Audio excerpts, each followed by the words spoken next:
संस्थापकाय च धर्मस्य सर्वधर्मस्वरूपिणे अवतारवरिष्ठाय रामकृष्णाय ते नमः। ठाकुर की अंत्य लीला का पर्व प्रारंभ हो चुका है। श्री माँ शारदा देवी की जीवनी का हम पाठ कर रहे हैं। गंभीरानंद जी महाराज द्वारा लिपिबद्ध चीर सीमंतिनी चीर सधवा यह चैप्टर हम प्रारंभ किए थे कल। ऑलरेडी हमने देखा कि किस तरह से ठाकुर अपनी लीला संवरण की ओर आगे बढ़ रहे हैं और धीरे धीरे करके उनकी जीवनी शक्ति है वो ह्रास हो रही है। उनकी प्रकट लीला है। पंच महाभूत में जो उन्होंने पंच महाभूत के देह से बने हुए देह से उन्होंने जो लीला की है उस लीला का अभी अंत आ रहा है। अभी इसके बाद में ठाकुर भक्तों के हृदय में विराज करके भक्तों के हृदय में लीला करेंगे। जिस तरह से माँ चीर सधवा है तो वैसे ही हम लोग चीर सनाथ है। कल हमने देखा कि अनाथ नाथ, जो लोग अनाथ है उनके नाथ क्या माँ की पुकार नहीं सुनेंगे क्या, माँ की आरती नहीं सुनेंगे क्या। तो हम हैं ठाकुर के संतान। तो जिसके माँ पिताजी नहीं होते हैं वो होते हैं अनाथ।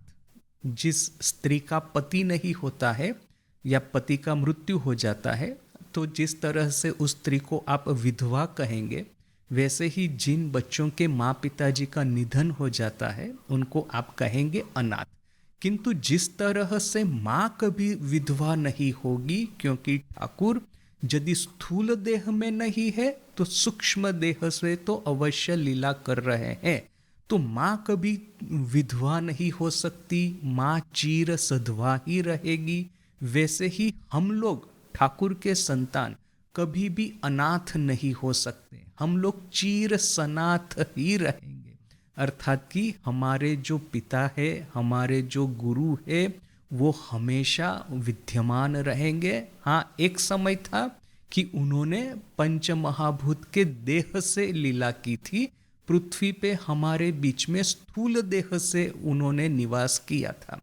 किंतु उस समय ऐसा था कि ठाकुर का यदि दर्शन प्राप्त करना होता तो उस समय आपको दक्षिणेश्वर जाना पड़ता, कलकत्ता जाना पड़ता। अभी मैं रहता हूँ कहाँ, ये विशाखापट्टनम में, आंध्र प्रदेश में। ठाकुर का दर्शन करने के लिए मुझे जाना पड़ेगा वेस्ट बंगाल, कलकत्ता, दक्षिणेश्वर।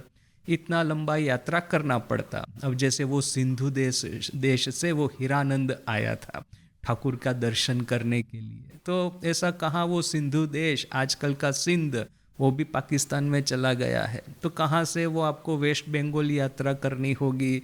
तो अभी किंतु देखिए, ठाकुर स्थूल देह में नहीं है, सूक्ष्म देह में है। हम जहाँ चाहे ठाकुर का दर्शन कर सकते हैं।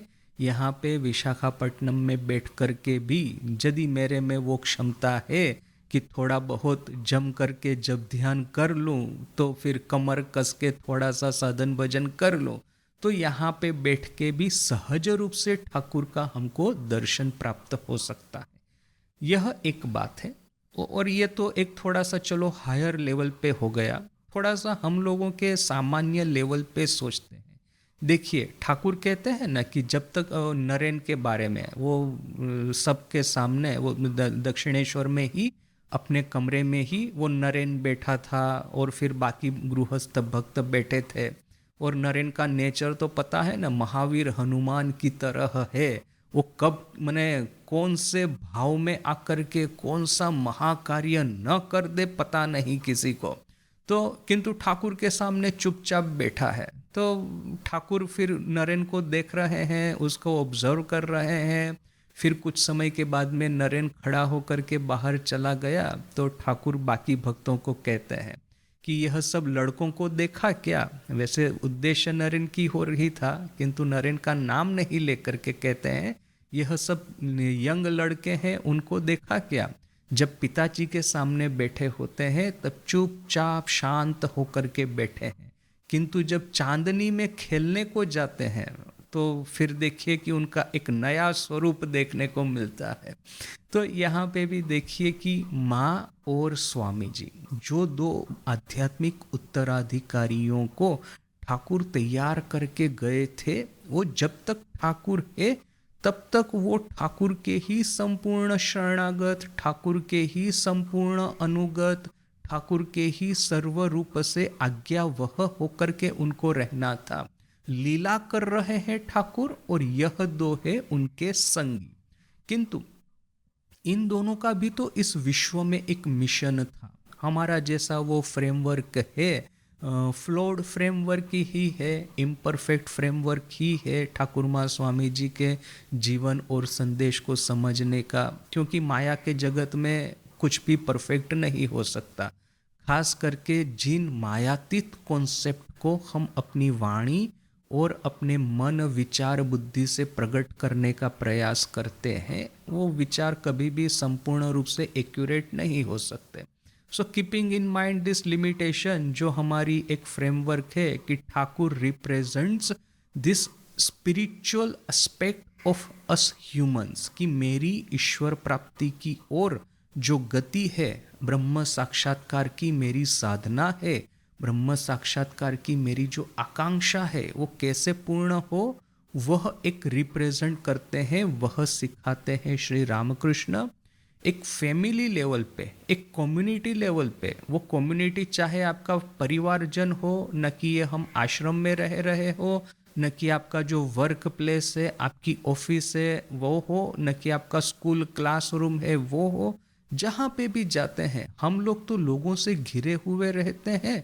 तो यह जो एक छोटा सा कम्युनिटी, जिस तरह की मल्टीपल कम्युनिटी के हम मेंबर्स हैं, तो प्रत्येक कम्युनिटी में किस तरह से रहा जाए, किस तरह से 10 तरह के जो पागल लोग रहते हैं प्रत्येक कम्युनिटी में, उन लोगों के साथ में कैसे निपटा जाए उस बम्बैया अर्थ में नहीं किंतु इस अर्थ में कि कैसे उनके साथ में उनके सम्मान को बनाए रख करके उनके साथ में काम किया जाए। लोगों को इंसल्ट करना आसान है, थोड़ा सा भी पावर आ जाता है तो मैंने देखा है कि मुंह पे सब समय क्रोध भरी बातें निकलती रहती है।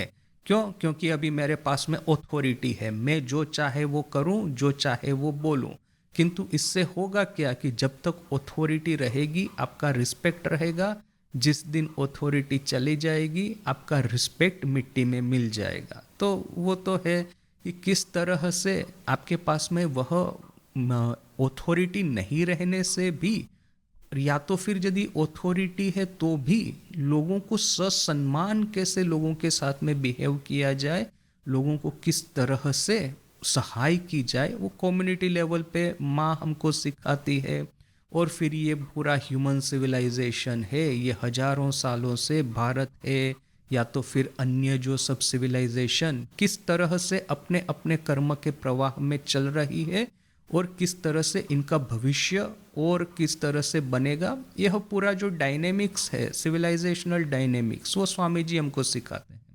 तो अभी ठाकुर की लीला जब तक चलती रहेगी तब तक नहीं माँ यह कम्युनिटी लेवल का जो हमको किस तरह से रहना है, सो शो शो जे शोय शे रोय, जे ना शोय शे ना रोय, अर्थात कि जो सहन कर पाएगा वह रह पाएगा, जो सहन नहीं करेगा वो नहीं रह पाएगा। ये फोरबियरेंस जिसको कहते हैं, ये फोरबियरेंस की कैपेसिटी, अपने जो एडवर्सरी भी है, हमको जो गाली भी देते हैं, हमारी जो निंदा भी करते हैं, उनको भी सतत आशीर्वाद देते रहने की यह जो क्षमता है, माँ का जीवन हम लोग इस तरह से देखते ही नहीं, इस तरह से माँ के जीवन का प्रकाश होता ही नहीं, हमको सीखने को ही नहीं मिलता। तो यह जो एक क्लासिकल एरर, या तो कहेंगे कि पोस्ट बुद्धिज्म, यह जो एक मिस्टेक हमारे से हो गई है, प्री बुद्धिस्टिक वैदिक युग में देखिए कि यह तीनों एस्पेक्ट को प्रॉपरली रिप्रेजेंट किया गया है। आप गीता पढ़ेंगे, श्रीमद् भगवत गीता, तो देखिए कि वहाँ पे आध्यात्मिक टीचिंग भी है, वहाँ पे कम्युनिटी लाइफ में किस तरह से रहना है वो भी है, और सिविलाइजेशनल अंडरस्टैंडिंग क्या है वो भी है। यह तीनों तरह के टीचिंग्स जो है आपको गीता में मिल जाएंगे। किंतु पोस्ट गीता पोस्ट श्री कृष्णा, खास करके ये बुद्धिज्म का प्रारंभ हुआ, तब से हुआ क्या कि भगवान बुद्ध ने तो संन्यास ग्रहण किया था, तो वह जो एक क्षेत्र में वो माहिर थे कि किस तरह से ईश्वर प्राप्ति, या तो फिर उनकी टर्मिनोलॉजी में कहे तो निर्वाण, तो किस तरह से निर्वाण प्राप्त किया जाए, वही उनके टीचिंग्स का मुख्य उद्देश्य था, वही उनके जीवन का मुख्य सूर था। और उसी बात को लेकर के उनके डिसाइपल्स ने उनको चारों ओर उनके उपदेश को फैलाया। प्रॉब्लम यही हो गया कि देखिए, खास करके भारत में हम भारतीय लोग जब जिस धर्म को पकड़ते हैं उसको इतना सीरियसली पकड़ते हैं कि उसको लिटरली फॉलो करने का प्रयास करेंगे। तो हम भारत में वो लिटरल भगवान बुद्ध को फॉलो करने का प्रयास किया, आध्यात्मिक जीवन तो हमारा सक्सेसफुल हुआ, किंतु यह जो कम्युनिटी लाइफ कहो उसमें सब गड़बड़ हो गया, बोल करके नात जात यह जो सब डिवीजन प्रारंभ हुआ, और ये सिविलाइजेशनल हमारा अंडरस्टैंडिंग ही गड़बड़ हो गया, बोल करके विदेशी आक्रमणों के सामने हम बिल्कुल ही लाचार होकर के बैठ गए थे। जबकि बुद्धिज्म ये साउथ ईस्ट एशिया या तो चाइना या जापान, यह जो वगैरह सब जगह पे गया, वहाँ पे जैसे स्वामी जी कहते हैं ना कि भारत में धर्म ही भारत का मुख्य सूर है। जब बाकी सब देशों में जाएंगे तो वहाँ का अपना अपना एक स्टैंडर्ड रहता है।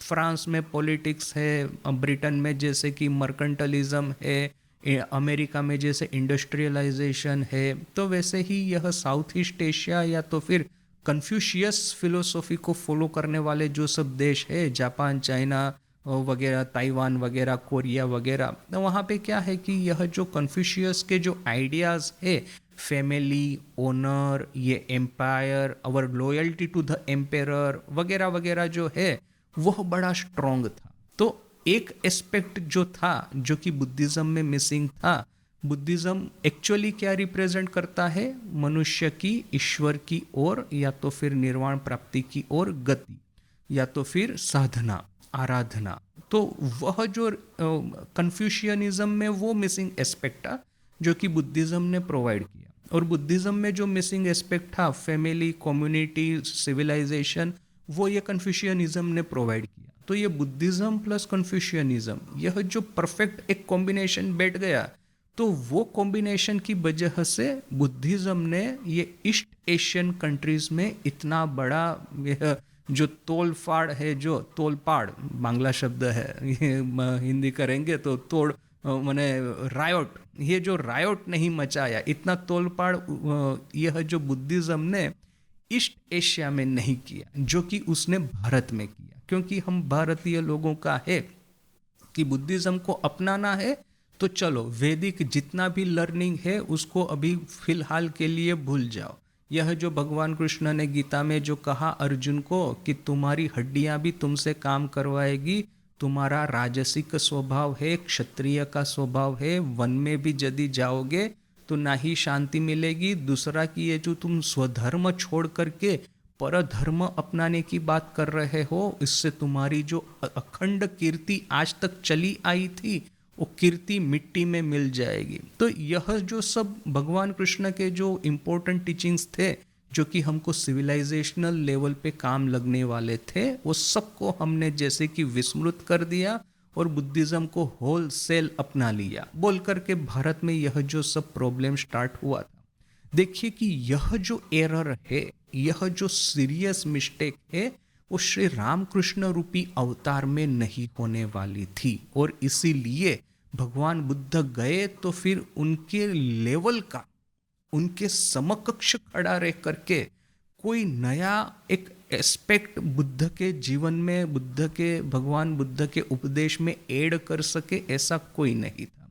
जबकि श्री रामकृष्ण अवतार का यह नूतनत्व है, यह एक नाविन्य है, यह एक नोवेल्टी है कि भगवान श्री रामकृष्ण के जाने के बाद भी, स्थूल देह त्याग करने के बाद में भी, दो ऐसी महाशक्ति थी कि जो ठाकुर के ही समकक्ष खड़ी रह करके एक नया एस्पेक्ट ठाकुर के टीचिंग में ऐड कर सके, एक एक नया एस्पेक्ट ऐड कर सके। ऑब्वियसली यहाँ पे ऐसा कहने का बिल्कुल आशय नहीं है कि जिस तरह से हम लोग कहते हैं कि उपनिषद के अलावा और कुछ ठाकुर ने कहा हो, यह बात उचित नहीं है कहना, तो सिमिलरली माँ या स्वामी जी ठाकुर के उपदेश के अलावा कुछ नया कहा हो, यह कहना बिल्कुल उचित नहीं है। बस वही बात है कि आप कौन से पार्ट को आप हाईलाइट करते हैं, कौन से पार्ट को आप यह करते हैं, रिप्रेजेंट करते हैं, कौन से पार्ट को आप एक आपको देख करके ही। अब जैसे कि देखिए, बहुत बार ऐसा होता है कि जो चश्मे पहनता है, मैं अपनी स्कूल के दिनों की बात कर रहा हूँ, एक लड़का था, वो दुबला पतला था, चश्मे पहनता था और किसी के साथ ज़्यादा बात नहीं करता था। तो उसको देख करके ही मुझे ऐसा लगा कि काफ़ी इंटेलिजेंट है, क्योंकि एक इंटेलिजेंट लड़का ऐसा बोलने से मेरे माइंड में कौन सा चित्र खड़ा होता है, तो एग्जैक्टली वो चित्र खड़ा जो होता है उसमें वो लड़का फिट हो जाता था। तो ये बड़ा इंटेलिजेंट है। फिर और एक लड़का था, वो उसका हाइट भी अच्छा था, बॉडी भी अच्छा था और बहुत बकबक करता रहता था और हर जगह पे वो दौड़ा दौड़ी करेगा, स्पोर्ट में आगे, टीचर के साथ में बात करने में आगे, फिर वो मित्र मंडल बनाने में आगे, सब जगह पे आगे। तो उसको देख के लगेगा हाँ ठीक है, लड़का तो अच्छा है किंतु बुद्धि इतना ज़्यादा नहीं होगा उसका। किंतु जब परीक्षा का रिजल्ट आया तो मैंने देखा कि यह जो लड़का था, जो कि काफ़ी फिजिकली फिट था, हैंडसम था, अग्रेसिव टाइप का था, उसका फर्स्ट नंबर आया है। और ये जो लड़का दुबला पतला चश्मा पहनता है, उसका आया है टॉप 10 में नहीं है उसका इतना बुद्धि ही नहीं कि टॉप 10 में आ सके। तो मुझे उस समय, मुझे अभी भी याद है इस बात को देख करके कि मुझे इतना आश्चर्य हुआ था कि अपना एक टिपिकल एक रहता है ना, हम क्या एक्सपेक्ट करते हैं किसको देख करके, इसका दिखाव इस तरह का है, इसका चाल चलन ढंग इस तरह का है, तो उसका नेचर भी इस तरह का होगा, उसकी क्षमता भी इस तरह की होगी, बट नॉट नेसेसरी, राइट। तो दिखावा कोई बहुत माने आपका चरित्र को रिप्रेजेंट नहीं करता। किंतु फिर भी देखिए कि मेरे माइंड में यह बात आई कहाँ से कि ये दुबला पतला है, चश्मा पहनता है, बोल करके वो विद्वान है, और वो जो हट्टा कट्टा है, फिजिकली फिट है, बहुत बकबक करता रहता है, उसकी बुद्धि ज़्यादा नहीं होगी। यह बात आई कहाँ से? तो यह बात आई कि जो पूरा समाज को हम देख रहे हैं, यहाँ पे इस तरह के कुछ कुछ ये कैरिकेचर्स बना दिए जाते हैं कि हाँ यह इस तरह का आदमी है, बोल करके इसका स्वभाव इस तरह का होगा, ये इस तरह का आदमी है, बोल करके इसका स्वभाव इस तरह का होगा। तो यह सब कैरिकेचर्स हम बना देते हैं, और ये कैरिकेचर्स या तो फिर ये जो कैरेक्टर्स कहो, वो हमारे माइंड में बैठ जाते हैं। अभी देखिए कि सिविलाइजेशनल स्केल जो अंडरस्टैंडिंग देना है, या तो फिर ये फैमिली लेवल पे जो अंडरस्टैंडिंग देना है, आप इन तीनों को, ठाकुर माँ स्वामी जी तीनों के फोटो को आप श्राइन में रखते हुए देखे तो है ही है। क्या ठाकुर को देख के ऐसा लगता है कि वो वर्ल्ड पार्लियामेंट ऑफ रिलीजन में जाएंगे और वहाँ पे इंग्लिश में लेक्चर देंगे और सब लोगों का मन लुभा लेंगे? वो एक रेमिनिसेंस है। जब प्रवचन समाप्त हुआ स्वामी जी का, तो हजारों महिलाएं, अमेरिकन महिलाएं, वो स्टेज की ओर दौड़ रही है, स्वामी जी के साथ में हैंडशेक करेंगे, स्वामी जी के साथ में स्वामी जी अपने को स्वामी जी को इंट्रोड्यूस करवाएगी। तो यह पूरा जो महिलाओं का आक्रमण था, वो देख करके, और एक लेडी वहाँ पे उपस्थित थी, उसने बाद में रेमिनिसेंस लिखा है, वो अपना वो रेमिनिसेंस ऑफ स्वामी विवेकानंद, वो किताब है, उसमें है भी सही। तो ये लेडी लिखती है कि देखो बेटा, तुम यह जो आक्रमण है ना, उसके सामने खड़े रह पाओगे तो मैं मानूंगी कि तुम सही सही साधु हो। तो देखिए कि यह जो एक तरह का, अब देखिए कि स्वामी जी को हम इस तरह के, ऑफ कोर्स स्वामी जी ने माने इस तरह का जो टेम्पटेशन आता है उसको रेजिस्ट करने में तो स्वामी जी माहिर ही थे। हमने कुछ ही समय पहले एक रेमिनिसेंस देखा था कि अमेरिका का, वेस्टर्न वर्ल्ड का संपूर्ण कार्यक्रम समाप्त करके जब स्वामी जी वहाँ पे गए थे, जो कैलिफोर्निया में कैंप टेलर, मैंने उनके वेस्टर्न वर्ल्ड के कार्य का और ऑलमोस्ट समापन, ऑलमोस्ट नहीं, पूरा हो ही चुका था समापन। तो कैंप टेलर में स्वामी जी रह रहे हैं। तो उस समय देखा स्वामी जी ने कि ये जो सब उनके सामने जो 2-3 डिसाइपल बैठे हैं, तो इस तरह की सब बातें चलती होगी। स्वामी जी ने शायद कहा होगा कि मेरा मिशन जो है अभी समाप्त हो गया है, समाप्ति की ओर जा रहा है। तो फिर उन्होंने शायद कहा होगा कि इतना कम समय में आपने जो इतनी बड़ी उपलब्धि की है वो बहुत अच्छी बात है, तो वगैरह सब यह सब बातें चलती होगी। उस समय किंतु स्वामी जी ने कहा कि आपको पता है क्या कि मैं इतने अल्प समय में इतनी जो प्रसिद्धि प्राप्त कर पाया हूँ, यह जो एक ही प्रवचन मैंने वर्ल्ड पार्लियामेंट ऑफ रिलीजन में दिया उसमें से मैं इतना सफल हो पाया हूँ, इसके पीछे का रहस्य क्या है? आपको क्या ऐसा लगता है कि मेरे पास में कोई स्पेशल पावर होगा, कोई मिरेक्युलस पावर होगा? क्या आपको ऐसा लगता है? तो वो डिसाइपल सोच रहे हैं कि स्वामी जी ऐसा कह रहे हैं, यानी कि कुछ ना कुछ तो रहस्योद्घाटन करना चाहते हैं, कुछ ना कुछ रिवील करना चाहते हैं। और ये वेस्टर्न लोगों का तो है ना कि इस तरह के मिस्टिकल पावर्स के प्रति उनका आकर्षण सभी का होता है, वेस्टर्न का, हम लोगों का भी रहता है। तो वो लोग बड़े एकदम तत्परता पूर्वक सुन रहे हैं कि स्वामी जी अभी क्या रिवील कर रहे हैं। तो स्वामी जी ने कहा कि देखिए कि मेरे पास में सही में इस तरह की एक शक्ति है, वह है ब्रह्मचर्य की शक्ति। मेरे पूरे जीवन में मैंने एक बार भी किसी भी स्त्री के प्रति काम भाव से देखा नहीं, किसी भी मेरे मन के भीतर में एक भी कामुक विचार मैंने नहीं प्रकट होने दिया। एक आम आदमी यह जो सब क्षेत्र में अपनी शक्तियों को व्यय करता है, उन सब शक्तियों को बांध करके एक डैम बना करके, अब जैसे वो डैम का वैसे आप नदी को खुला छोड़ दे तो नदी का पूरा पानी समुद्र में बह जाएगा, किंतु उसके ऊपर में डैम बना करके उसके बाद में से डैम में से ये सब चैनल्स निकालेंगे तो किसानों के खेत में जाएगा, खेत को सिंचित करेगा, अच्छी सी फसल होगी। तो वैसे ही मैंने इसको डैम करके यह जो एनर्जी है उसको चैनलाइज किया है, और इसी चैनलाइज करके जो मुझे प्रचंड शक्ति प्राप्त होती है, इसकी वजह से मैं यहाँ पे सक्सेसफुल हुआ हूँ।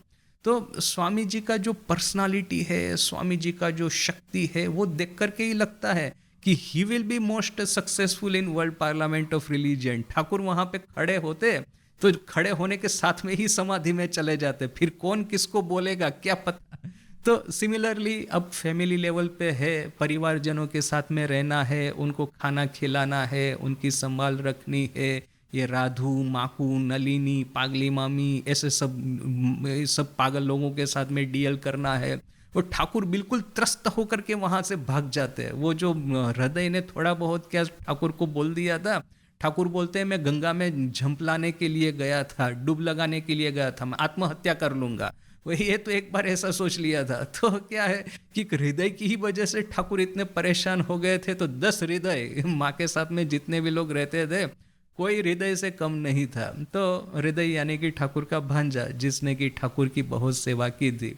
तो इस हृदय के जैसे एक हृदय से ठाकुर त्रस्त हो गए थे अपने एक भांजे से। माँ के साथ में ऐसे 10 लोग रहते थे, तो सबके साथ में वो रहना। क्या है कि सबका अपना अपना एक स्पेशलिटी होता है। ठाकुर के टीचिंग्स में आपको सब मिल जाएगा, एक सिविलाइजेशनल अंडरस्टैंडिंग भी मिल जाएगी, फैमिली लेवल पे कैसे रहना है वो भी मिल जाएगा यदि आप ठीक ठीक से ठाकुर को पढ़े। किंतु जब एक रिप्रेजेंटेशन की बात आती है, हम आंख बंद करके जब सोचेंगे कि फैमिली लेवल पे अच्छे से कौन रह पाएगा, तो हमको ठाकुर बिल्कुल याद नहीं आएंगे, स्वामी जी बिल्कुल याद नहीं आएंगे। स्वामी जी कहाँ परिव्राजक है, कहाँ झोला उठाया निकल पड़े, और ठाकुर है बड़े वैरागी। थोड़ा बहुत किसी ने कुछ बोल दिया तो वो भी अपना एक, ठाकुर को तो झोला बोला लेने की भी जरूरत नहीं है, कुछ भी नहीं, गमछा कंधे पे लगाया और वहां से निकल पड़े। वो तो वो काली मंदिर में था ना कि वो त्रैलोक्यनाथ, उसने पहले तो हृदय को भगा दिया और फिर कहा कि ठाकुर को भी जाने को बोलो। तो ठाकुर ने जैसे ही सुना गमछा कंधे में डाला और निकलना शुरू कर दिए। फिर उसने वो दूर से देखा, त्रैलोक्यनाथ ने दौड़ा दौड़ा आया, बोला कि आपको किसने जाने को कहा, आपको तो जाने को मैंने नहीं कहा। तो देखिए कि ठाकुर को ऐसा गमछा कंधे पे डाल करके निकल लेना वो ठाकुर के लिए कुछ नहीं था, वो सहज बात थी। जबकि संसार की एक रिस्पॉन्सिबिलिटी अपने सर पे लेकर के सबकी कल्याण कामना करना, कितना ही चाहे ये सब तकलीफ पड़ जाए। देखिए बिल्कुल आखिरी समय में माँ की महासमाधि के कुछ ही दिन बाकी थे, उस समय एकाएक एक दिन माँ ने कहा, मैंने बिल्कुल अभी देह जो है अस्थि चर्मसार हो गया है, कंकालवत हो गया है, बिल्कुल आखिरी दिन चल रहे हैं। अभी कुछ ही दिनों के बाद में महासमाधि होने वाली है। उस समय माँ ने एकाएक एक दिन कहा कि ये राधु है, ये राधु का लड़का है, ये माकू नलिनी, उनको ले जाओ यहाँ से, अभी मैं उनका चेहरा नहीं देखना चाहती। तो यह समाचार जैसे ही शरत महाराज को मिला, साथ साथ में ही शरत महाराज ने कहा, तो मुझे लगता है कि अभी माँ अपना देह रखना नहीं चाहती। देखिए, जहां तक ये फैमिली का माया जाल लेकर के माँ रह रही थी, तब तक माँ का शरीर धारण था। जैसे ही यह माया जाल कट गई कि साथ साथ में ही देह भी अभी विलीन होने वाला है। और यह बात कि इन सबको अभी ले जाओ मेरे पास में से, अभी मैं इनका चेहरा भी नहीं देख पाती हूँ, वो कब कही थी माँ ने? बिल्कुल मृत्युशैया पे कही थी। वरना तो इन लोगों ने माँ को जिस तरह से परेशान किया था, ठाकुर या स्वामी जी होते तो कब का इन लोगों को भगा देते, किसको पता। तो देखिए कि यह एक एक एस्पेक्ट को रिप्रेजेंट करने के लिए आपको एक एक कैरेक्टर चाहिए। तो इसलिए जो हमारा जो फ्रेमवर्क है कि कम्युनिटी लेवल पे माँ, सिविलाइजेशनल स्केल पे स्वामी जी, और इनर जो स्पिरिचुअल लाइफ है इसके रिप्रेजेंटेटिव के रूप में ठाकुर। तो यह जो ठाकुर की लीला का अवसान हो रहा था, ठाकुर की लीला का जो अंत आ रहा था, इस समय आप देखिए कि दो महाशक्तियों को ठाकुर रख करके जाने वाले थे। वह हो गए स्वामी जी और माँ, और इन दोनों की लीला अभी प्रारंभ होने वाली थी। बोल करके देखिए कि ठाकुर की लीला का अवसान आवश्यक था। वो एक प्रश्न, एक बात हो गई। दूसरा कि ये बुद्धिज्म, कि बुद्ध अवतार में जो गलती हो गई है, वो गलती की जो हमको यह सजा है पिछले 1000 साल से हमको भुगतनी पड़ रही है, वो गलती फिर रामकृष्ण अवतार में नहीं हुई। और देखिए, भगवान बुद्ध अवतार में गलती हुई यह कहना भी उचित नहीं है। अवतार कभी कोई गलती करने के लिए, मिस्टेक करने के लिए पृथ्वी पे आते नहीं है। वह उनका उस समय की जो आवश्यकता थी, उस आवश्यकता को उनको फुलफिल करना था। अभी युग परिवर्तन हो गया है, आज के युग की आवश्यकताएं चेंज हो गई है। बुद्ध अवतार में देखिए कि बुद्धिज्म जब ईस्ट एशिया में गया, तो वहाँ जो बुद्धिज्म का जो यह जो था कि बुद्धिज्म में जो मिसिंग था सिविलाइजेशन और कम्युनिटी, वो वहाँ पे कन्फ्यूशियनिज्म में उपस्थित था, वो भरा पड़ा हुआ था। तो फिर कन्फ्यूशियनिज्म और ये बुद्धिज्म दोनों को इकट्ठा करके ईस्ट एशिया को चलना था। भारत में भी देखिए कि वैदिक प्रथाएं तो पूरी अकबंद थी जब भगवान बुद्ध थे। तो ये बुद्धिज्म और ये भगवान बुद्ध का आध्यात्मिक संदेश और ये जो वैदिक प्रथाएं है उस समय का कम्युनिटी लाइफ और ये सिविलाइजेशनल अंडरस्टैंडिंग, यह दोनों को मिलकर के काफी समय तो काम चला था। भगवान बुद्ध का आगमन हुआ था 2500 साल पहले, और भारत की सब समस्याएं चालू हुई 1000 साल पहले। तो फिर देखिए कि भगवान बुद्ध और ये जो वैदिक प्रथाएं, यानी कि निर्वाण प्राप्ति के लिए जो साधना है वो, और सामाजिक लेवल पे, राष्ट्रीय लेवल पे यह जो वैदिक प्रथाएं, वैदिक सिस्टम है वो, उसने 1500 साल तो आराम से खींच निकाले। 1500 साल तक तो कोई प्रॉब्लम हुआ ही नहीं था। इसके बाद में जो प्रॉब्लम जो स्टार्ट हुआ ना, यह जो स्प्लिट हो गया दोनों के बीच में। स्वामी जी ने कहा है, बहुत बड़ा इंसाइट है स्वामी जी का, कि ये जो ब्राह्मण का ब्रेन और ये जो भगवान बुद्ध का हार्ट, इन दोनों में जो स्प्लिट हुआ है ना, उसने ही भारत को तोड़ करके रख दिया है। तो ये स्प्लिट जो है ना, वो भगवान बुद्ध के रहते रहते या तो बुद्धिज्म के प्रथम 1500 साल तक नहीं हुआ था, ये पिछले 1000 साल में ही यह स्प्लिट हुआ है। तो ये जो दोनों के बीच में जो विभाजन हो गया, इसी की वजह से भारत 1000 साल पहले डूबा था। हमको फिर से उगरने में, फिर से अपने को एक महासत्ता के रूप में प्रोजेक्ट होने में 1000 साल लगे। तो फिर देखिए कि वही जो स्वामी जी का इंसाइट था कि ब्राह्मणिक ब्रेन या तो फिर उपनिषद की जो मेधा शक्ति, ये उपनिषद का जो ये सर्वव्यापी भाव, भले ही चाहे उपनिषद कहते हो, उपनिषद का प्रतिपाद्य विषय जो है जीव ब्रह्म ऐक्य, तो इसके साथ में ही यह भी कनेक्टेड है कि सर्वम खल्वम इदम ब्रह्म, इस जगत में जो कुछ भी देख रहे हैं सब कुछ ब्रह्म है। ये ओरिजिनल उपनिषद कोई वर्ल्ड नेगेटिंग फिलोसॉफी नहीं थी। ओरिजिनल उपनिषद कोई एस्केपिज्म नहीं था। वो सब जो एस्केपिज्म जो उपनिषद के साथ में या तो फिर ये ब्रह्म विद्या के साथ में जो बाद में जोड़ दिया गया है, वो सब बाद की ये पैदाइश है। ये सब बाद का ये सब विकृति म्यूटेशन है। ओरिजिनल उपनिषद में तो यह म्यूटेशन था ही नहीं, किंतु साथ साथ में ही बुद्ध के आगमन के 1500 साल तक ये म्यूटेशन बना नहीं था।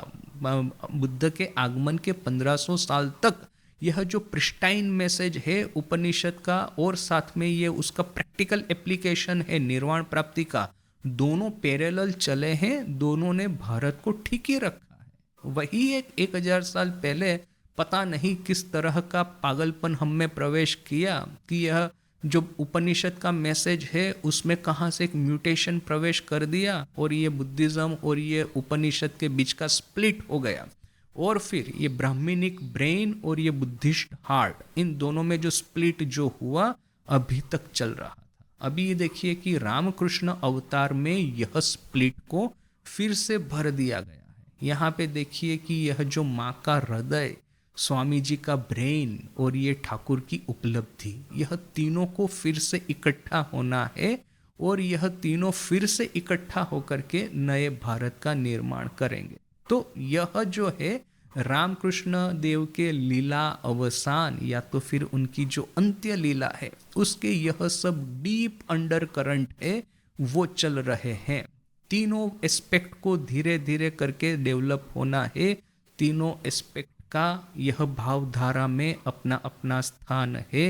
तीनों एस्पेक्ट को फुल एक रंगमंच मिलना चाहिए डेवलप होने के लिए। जब ठाकुर की लीला चल रही थी तब ये माँ और स्वामी जी दोनों की लीला इनके बैकग्राउंड में चल रही थी। फोरग्राउंड में रंगमंच के ऊपर में, स्टेज के ऊपर में तो ठाकुर ही थे, माँ और स्वामी जी दोनों थे बैक स्टेज में। अब जब ये ठाकुर की महासमाधि के बाद में सर्वप्रथम लीला प्रारंभ हुई स्वामी विवेकानंद की। यह जो 1886 जो ठाकुर की महासमाधि हुई उसके बाद में जो वराहनगर मठ की स्थापना, फिर ये प्रव्रज्या, फिर अमेरिका जाना वगैरह जो स्वामी जी की लीला है चलती है 1902 तक। तो ये 1886 1886 टू 1902 स्वामी विवेकानंद की लीला चलती है। और इस समय ठाकुर तो अंतर्ध्यान हो ही चुके थे, किंतु माँ भी जैसे कि बैक स्टेज में थी। स्टेज के ऊपर में स्वामी जी ही दिख रहे हैं, माँ उस समय जैसे कि अपने को अदृश्य करके रखा था। क्यों? क्योंकि जब ठाकुर की लीला चल रही है तो उसी को, ठाकुर की लीला को ही पूर्ण एक सब पूरा फोकस जो है वहीं पे रहना चाहिए। कोई स्प्लिट नहीं हो जाना चाहिए अपना फोकस। तो ठाकुर की लीला पे ही पूरा फोकस था सभी भक्तों का। जब स्वामी जी की लीला चल रही है पूरा फोकस स्वामी जी की लीला पे ही है। वरना तो फिर जैसे ठाकुर ने, स्वामी जी ने बाबूराम महाराज को कहा था कि देखो तुम ना दीक्षा मत देना, क्यों? वरना तुम दीक्षा दोगे ना तो तुमको तो अभी कोई दिक्कत नहीं है, किंतु फिर अभी तो राजा महाराज स्वामी ब्रह्मानंद जी भी दीक्षा दे रहे हैं, वो भी एक बहुत बड़ी आध्यात्मिक शक्ति है। बाबूराम महाराज स्वामी प्रेमानंद वो भी एक बहुत बड़ी आध्यात्मिक शक्ति है। स्वामी जी कहते हैं देखो जो प्रेसिडेंट है उन्हीं को दीक्षा देने दो। तुम यदि दीक्षा दोगे ना तो बाद में क्या होगा कि तुम्हारे चेले और राजा महाराज के चेले दोनों लेठा लेठी कोरबे, माने लाठी लेकर के आपस में लड़ेंगे। तो मेरा गुरु महान है, वो बोलेगा मेरा गुरु महान है। ये चेलों का तो यही एक नेचर रहता है, तो अपना खुद का प्रतिपादित करना है महात्म्य। तो वो कैसे महात्म्य प्रतिपादित करेंगे? तो मेरे गुरु तुम्हारे गुरु से बड़े हैं, पहले तो ये प्रूव करना होगा। उसके बाद में कहेंगे कि जो महान गुरु होता है उसके चेले भी महान होते हैं। तो क्या है, ये चेलों का नेचर ही ऐसा होता है। तो दीक्षा देगा जो कोई तो वो राजा महाराज को ही दीक्षा देने। बाबूराम महाराज ने दीक्षा दी होगी माँ, किंतु क्या है वो बहुत ही अल्प। इवन स्वामी जी ने ज़्यादा दीक्षा नहीं दी थी। जहाँ दीक्षा देने का काम माँ ने ही किया है और राजा महाराज ने ही किया है ठाकुर के जाने के बाद में मुख्यत्व रूप से। तो देखिए कि एक जब रंगमंच के ऊपर में एक ही लीला चलनी चाहिए, 2-3 लीला साथ में चलती है तो ये दर्शक लोग भी कंफ्यूज हो जाएंगे और फिर इस तरह के जो लोग होते हैं कि वो अपना एक सत्ता बनाना चाहते, अथॉरिटी, अपना एक डोमिनेशन, तो वे लोग फिर इस गुरुवाद को लेकर के वे लोग चालू करेंगे एक नया कुछ। तो देखिए ठाकुर की महासमाधि के बाद में 1886 से लेकर के 1902 स्वामी जी की लीला चली, और जब स्वामी जी की लीला अवसान हुई 1902, तब कहीं जाकर के माँ धीरे धीरे करके प्रकाश में आना शुरू हुई। और माँ की लीला तब से लेकर के प्रकाश्य लीला, माने बैकग्राउंड में तो लीला चल ही रही है, वो षोडशी पूजा, और उससे भी पहले से जिस दिन वो माँ को किसी ने पूछा था, कामारपुकुर में माँ छोटी थी, 2-3 साल की ही थी, वो कामारपुकुर सिहोड़ गई थी, वहाँ पे कुछ धार्मिक यात्रा चल रही होगी, तो वहाँ पे सब बैठे थे, गांव वाले बैठे थे, वहाँ किसी महिला ने पूछा, छोटी बच्ची शारदा उनकी गोद में बैठी है, तो इसने पूछा कि अच्छा बताओ तो, इतने सामने लड़के बैठे हैं, किसके साथ में तुम विवाह करोगी? तो माँ ने जैसा विवरण है, अपने छोटे छोटे दोनों बाहुओं को उठा करके सामने जो श्री रामकृष्ण बैठे थे उन्हीं को इशारा करके बोल दिया कि इन्हीं के साथ विवाह करना है। तो माँ की लीला तो तभी से प्रारंभ हो गई थी, ठाकुर के पीछे में माँ की ही शक्ति है जैसे कि।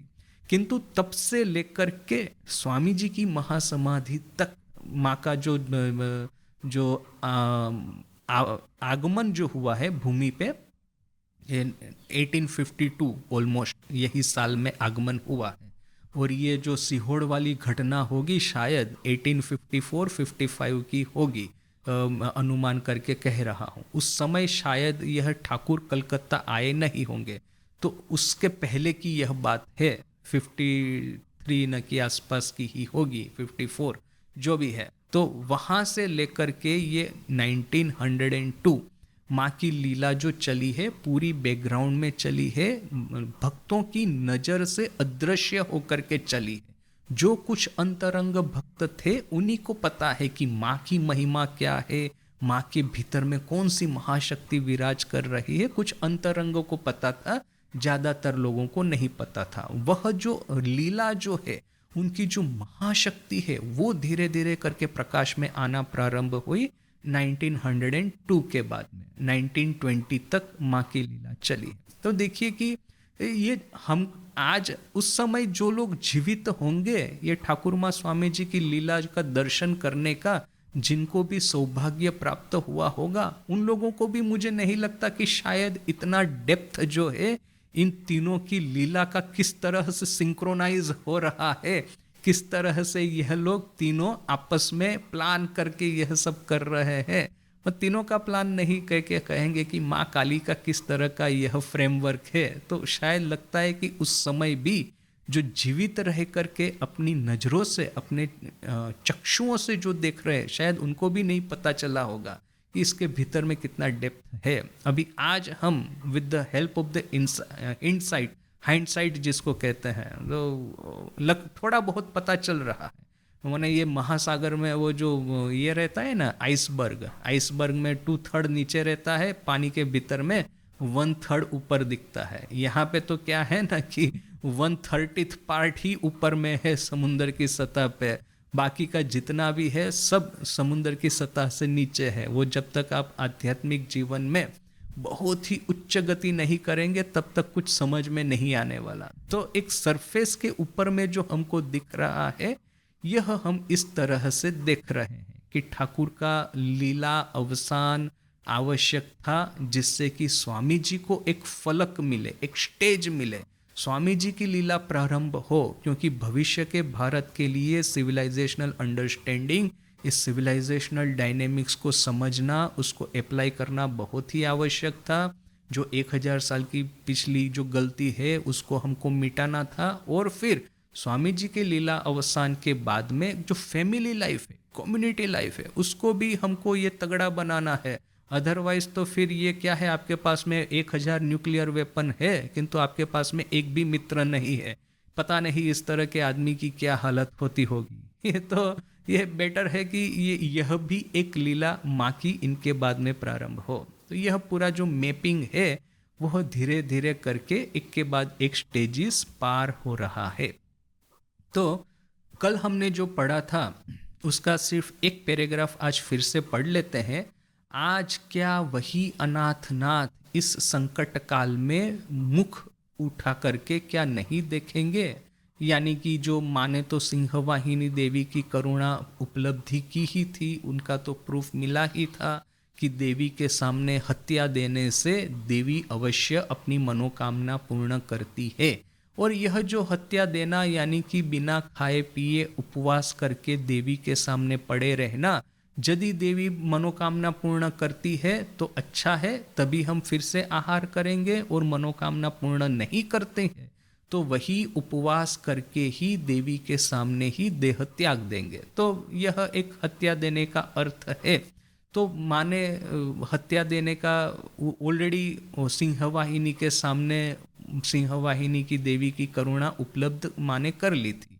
और हमको ये भी पता है कि बिना मतलब वो झूठ मूठ का जाकर के देवी के सामने इस तरह से पड़े रहना वो भी कोई देवी को पसंद नहीं है। माँ के ही एक चाचा की कहानी कि वहाँ पे पड़े थे तो देवी ने आकर के श्यामा सुंदरी को बोल दिया, माँ की माँ को, कि उसको बोलो कि हटे जाए वहाँ से, वो ब्राह्मण का लड़का है, पता नहीं मेरे विश्राम में वो इस तरह की बाधा उत्पन्न कर रहा है। तो श्यामा सुंदरी कहती है कि देवी ने आकर के इतना सब कुछ बोला तो एक औषध ही बता दिया होता तो भी तो काम चल जाता। तो मैंने किन की वासना पूर्ण करनी है, किन की इच्छा पूर्ण करनी है, वो भी तो देवी ठीक करती है। तो माँ को ऑलरेडी यह प्रूफ मिल चुका था कि ये जगतधात्री उनकी बात सुनती है। तो क्या फिर से आज माँ फिर से जाकर के इस तरह से किसी देवी या देवता के सामने हत्या दे तो क्या वो नहीं सुनेंगे? क्या वो अनाथ नाथ इस संकट काल में क्या कृपा दृष्टि इन पे नहीं डालेंगे? क्या श्री रामकृष्ण गत प्राणा सती की आंखों में आंसू जब आते हैं तो देवता का हृदय क्या नहीं पिघलेगा? बहुत कुछ सोच समझ करके माँ ने ठीक किया कि सर्व जीव के सर्व प्रकार कामना पूरणकारी तारकेश्वर महादेव के मंदिर में हत्या देनी होगी। एटलीस्ट एक बार तो प्रयास करके देखना होगा कि ये विधि के द्वारा परिचालित नियति चक्र, इसकी गति परिवर्तित होती है कि नहीं? ईश्वर का संकल्प और आर्त का क्रंदन, इससे क्या यह विधि परिचालित चक्र विचलित होता है कि नहीं? तो यह सोच करके माँ वहाँ पे जाने वाली है तारकेश्वर, और फिर तारकेश्वर जाकर के क्या माँ को अनुभूति हुई वो अभी हम अपने नेक्स्ट क्लास में देखते हैं। ओम शांति शांति शांति। हरि ओम तत्सत। श्री राम कृष्णार्पणमस्तु।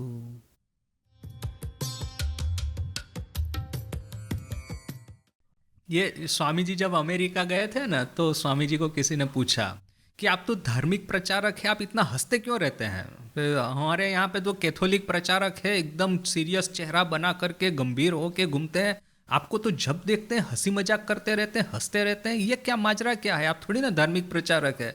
तो स्वामी जी ने कहा, मेरे पेट में क्या दर्द हो रहा है कि मैं सब समय मुंह चढ़ा करके घूमता रहूं? मुझे पेट में दर्द होगा तब मैं मुंह गंभीर करूंगा, अदरवाइज मैं क्यों गंभीर होके बैठूं?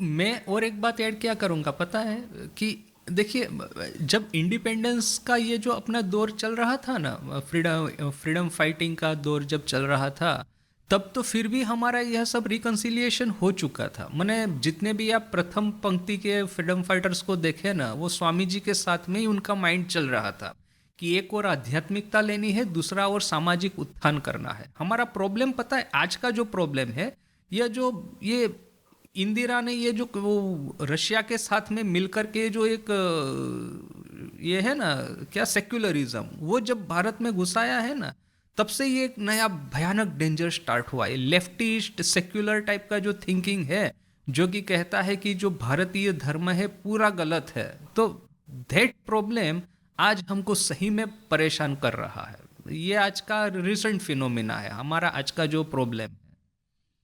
वरना आप देखिए ना, बाल गंगाधर तिलक, ये आचार्य कृपलानी, महात्मा गांधी, ये जो सरदार पटेल, मैंने इवन सुभाष चंद्र बोस, आप कौन से भी स्टेट के नेशनल लेवल के, स्टेट लेवल के आप फ्रीडम फाइटर्स को देख लीजिए, वो सभी लोग स्वामी जी के साथ में इंस्टिंक्टिवली एग्री हो जाएंगे। देखिए, इतना सूक्ष्म फिलोसॉफिकली न भी सोचे और बोलेंगे कि आई आई आई रिस्पेक्ट स्वामी जी, या तो I understand his ideas and, तो दैट मीन्स कि सब कुछ हो गया फिर।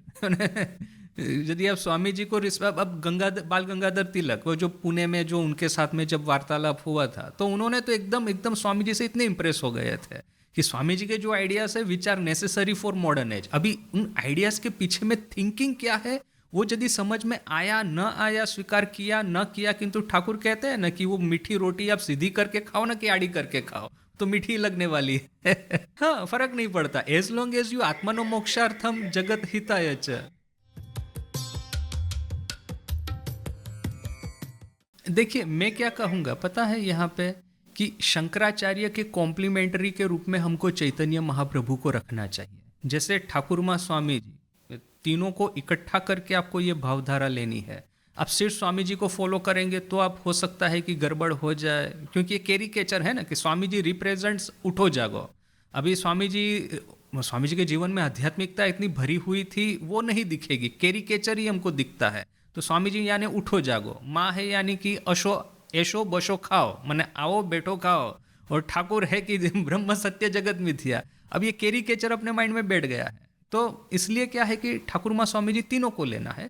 सिमिलरली शंकराचार्य जब आए थे, उन्होंने प्योर वेदांत की बात की, तो यहाँ पे आज चंडाल को हृदय में लगाने वाले, उन्हें वो जो आलिंगन करने वाले, तो चैतन्य महाप्रभु भी तो थे, उसी समय आए थे।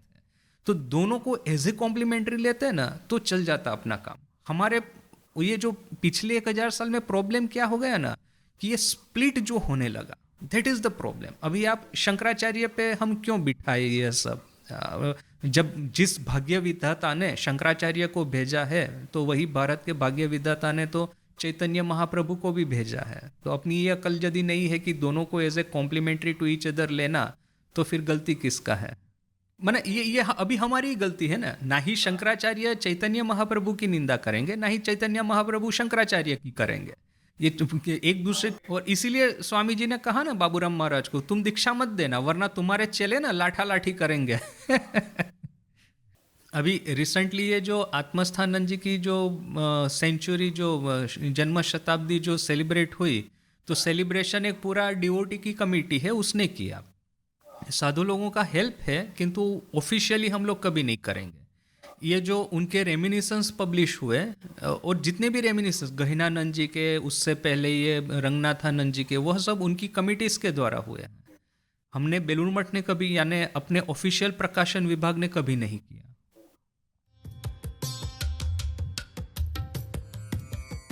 इसीलिए भगवान कृष्ण को ओरिजिनल समन्वयाचार्य कहते हैं। यदि समन्वय करने की आवश्यकता नहीं पड़ती तो ये शब्द ही नहीं खोजा जाता।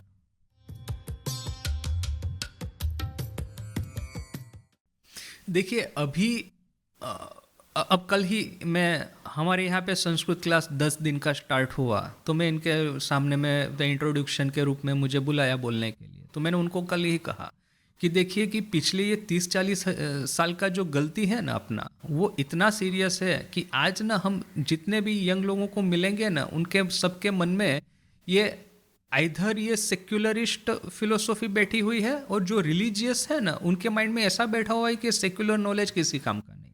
बट स्वामी जी का कॉन्सेप्ट क्या है? Take the best from the east and take the best from the west and then fuse them to create a new civilisation. तो मैंने देखिए कि आज से 40 साल पहले पेंडुलम एक डायरेक्शन में गया, बहुत ज़्यादा सेक्युलर हो गए।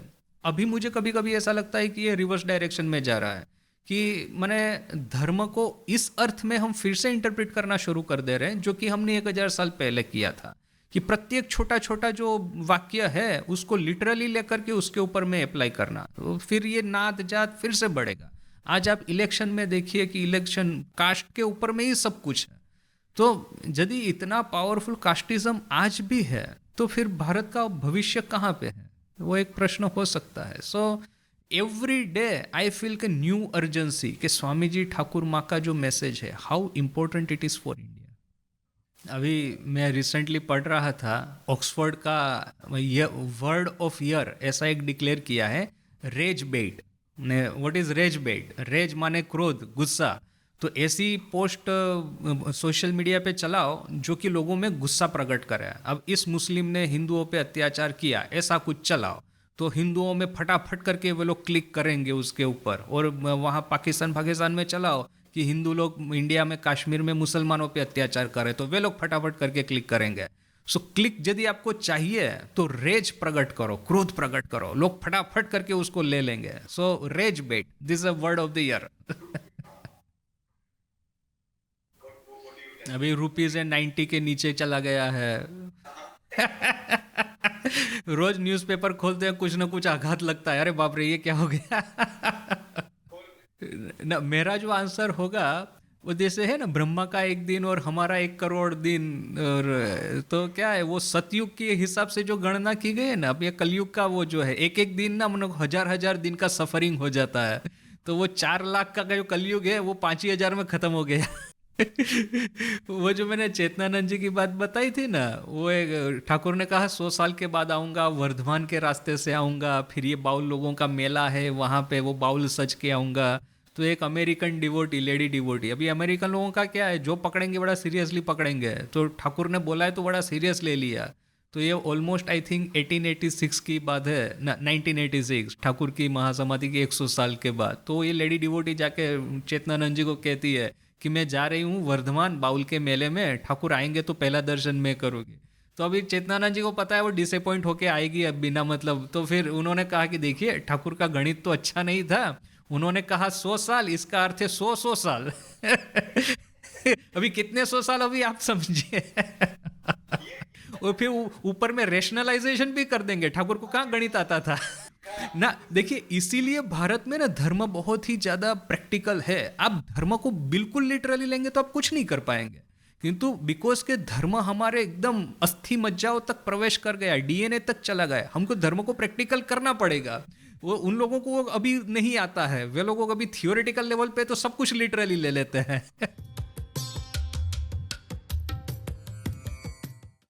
न, न, किंतु यहाँ पे देखिए जो सांसारिक संबंध है उसको माने तोड़ा है, ये जो पारमार्थिक संबंध है उसको नहीं तोड़ा। बिल्कुल आखिरी समय में वो जो लड़का आया था, हल्ला गुल्ला कर रहा है, माँ का दर्शन करना है, माँ मृत्युशैया पे सोई है, फिर भी वो खड़ी होकर के बैठ के कहा कि उसको बुलाओ मेरे पास में।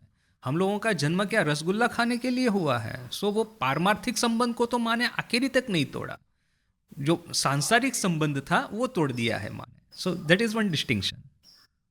वो जो ठाकुर की कहानी है ना कि वो मृत्युशैया पे आदमी बैठा है, वो कहता है दीवे की वाट को थोड़ा कम करो, बहुत ज्यादा तेल जल रहा है।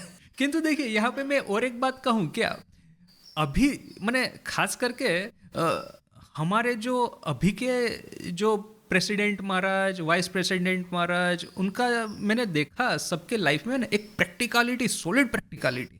ऑन वन हैंड जैसे कि ब्रह्म ज्ञान को ऑलमोस्ट स्पर्श कर दिया है, ऑन दी अदर हैंड संघ को चलाने का जो जिम्मा और जो दायित्व और उनका जो एक्सपर्टाइज है ना, वो उनको इतना प्रैक्टिकल कर देता है कि आपको दोनों चीज़ों का इतना सुमधुर संगम देखने को मिलेगा अपने आजकल के जो टॉप लेवल पे जो बैठे हुए इन लोगों का। सो वे लोग भी ऐसी ही बात कर सकते हैं कि अभी आप सेवा प्रतिष्ठान में गए हैं, बोला कि ये वो महाराज कहाँ है तो ये रहे, दूसरे महाराज कहाँ है वो ये रहे, तीसरे कहाँ है वो रहे, तो फिर वो मिशन ऑफिस में कौन बैठा है?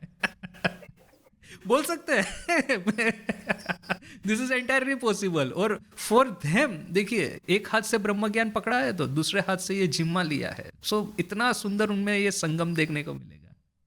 वो श्रीधरानंद जी, वो लखनऊ का इतना बड़ा मंदिर तैयार किया, जैसे ही मंदिर हो गया बोला जाओ ऑस्ट्रेलिया, दूसरे दिन पहने हुए कपड़े पहन के ऑस्ट्रेलिया चले गए।